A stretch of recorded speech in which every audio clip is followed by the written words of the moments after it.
मनुष्य संसार में क्या चाहता है?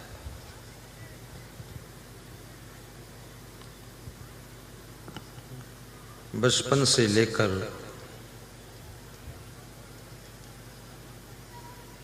वृद्धावस्था तक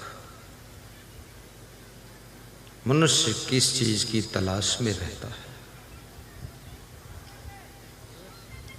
और बचपन का क्या महत्व है? जवानी का क्या अर्थ है और बुढ़ापे का क्या उपयोग है? मृत्यु तो निश्चित है, लेकिन जीवन जो है उसे जीना भी निश्चित है। जन्म और मृत्यु के बीच का जो टाइम है उसको जीवन कहते हैं, और उस जीवन को जीने के लिए बहुत बड़ी प्रबंधन की आवश्यकता पड़ती है। ये जीवन इतना सहज भी नहीं है, ये खेल भी नहीं है। ये जीवन बहुत कठिन भी नहीं है। इसको सरल बनाया जा सकता है और इस जीवन को मधुर भी बनाया जा सकता है। एक विचारक ने कहा है, जिंदगी मधुबन भी है और जिंदगी गुलशन भी है। गौर से सुनना, कुछ और न करते रहना खुदरू बुदरू, इधर ध्यान देना। जिंदगी मधुबन भी है और जिंदगी गुलशन भी है, और चूक जाओगे अगर तो जिंदगी दुश्मन भी है। जिंदगी दुश्मन भी है। कितने लोग दूसरों से कम परेशान हैं, अपनी जिंदगी से ही ज्यादा परेशान हैं, बहुत दुखी। दूसरों को नहीं मारते हैं, खुद की आत्महत्या कर लेते हैं। जिंदगी से परेशान हो गए क्योंकि जीने का अंदाज नहीं आया है, जीने का तरीका नहीं मालूम है, समझदारी नहीं है, गुण नहीं है, अवगुण बहुत है। और कबीर कहते हैं, जिंदगी को यदि सरल बनाना चाहते हो तो गुणवान बनो, और जिंदगी को जटिल बनाना चाहते हो तो जितने कर्म जगत में हीने वो सब तुमने कीन्हे वही करना पड़ेगा। जिंदगी बहुत कठिन हो जाएगा। कर्म से ही भाग्य बनता है, लेकिन आपके स्वभाव से भी भाग्य बनता है।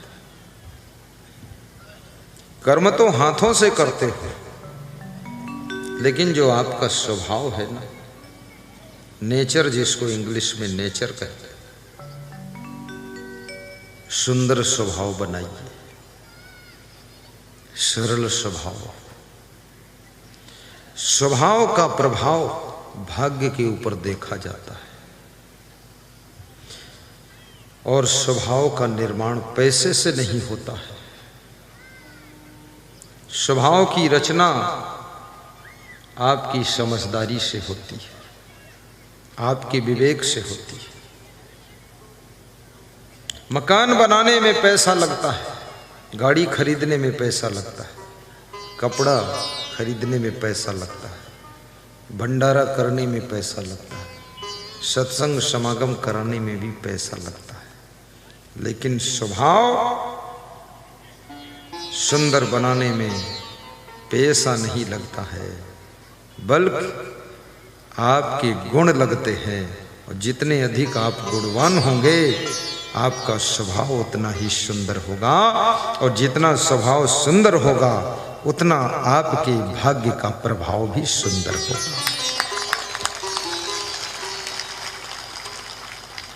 स्वभाव का बहुत प्रभाव है। आप साधु बन जाइए, स्वभाव ठीक नहीं है, कितने बड़े आप विद्वान हैं, फेल हो जाएंगे। बहुत से साधुओं को मैंने देखा, सब फेल हो गए, क्योंकि स्वभाव अच्छा नहीं, उलझनी स्वभाव है, चिड़चिड़ा स्वभाव है, क्रोधी स्वभाव है, छोटी छोटी बात में नाराज होने का स्वभाव है, टिनटिनहा स्वभाव है, टिन टिन टिन टिन करते रहते हैं, खाम खाम उनको देखो तो लगता है बहुत गुस्सा में बैठे, पता नहीं क्यों नहीं। स्वभाव भगवान राम का कैसा स्वभाव था, सरल स्वभाव। हाँ हाँ, ऐसा स्वभाव न होता तो वनवास से राम लौटकर वापस नहीं आते, वहीं निपट जाते, क्योंकि वहां भी बहुत संघर्ष था। घर में भी संघर्ष है, बाहर भी संघर्ष है, शहर में संघर्ष है, यात्रा में संघर्ष है, पूरी जिंदगी स्ट्रगल इज ए लाइफ, संघर्ष ही संघर्ष है। लेकिन संघर्ष में सफलता उनको मिलती है जिनका स्वभाव बहुत सुंदर होता है, सुंदर। केवट से जब राम ने नाव मांगा, केवट ने मना कर दिया। आप किसी रिक्शा चालक से कहें रिक्शा लाओ इधर, तो मना कर दे तो आप क्या करेंगे? जो करेंगे वो करेंगे, बहुत बार कर भी चुके हैं, उसके वर्णन की आवश्यकता नहीं। लेकिन राम क्या करते? कृपा सिंधु बोले मुस्काई, ये स्वभाव है। मुस्कुराने में क्या खर्च है? जहां नहीं मुस्कुराना चाहिए वहां लोग मेहनत करके खीसे काटते रहते हैं। जहां की मुस्कान भी खतरा बन सकती है, ऐसी जगह मत मुस्कुराइए, थोड़ा गंभीर हो जाए।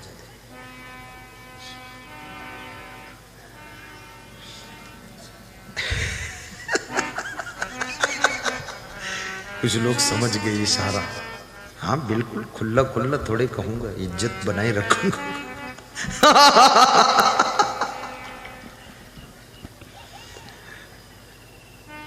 कृपा सिंध बोले मुस्काई,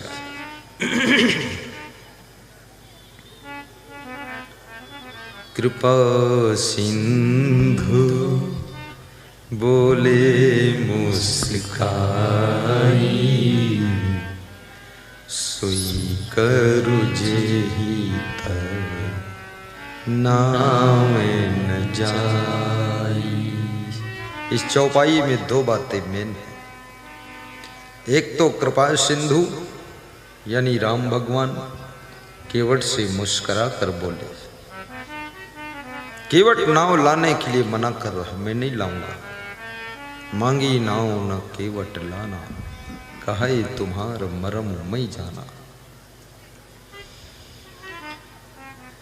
लेकिन राम उसको भी मुस्कुरा कर कह रहे।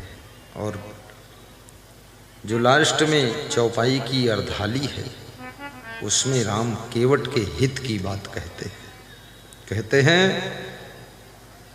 हे केवट सोई करू जही तव नाव न जाए। अरे तू वही कर से तेरी नाव उड़ न जाए, नाव नष्ट न हो।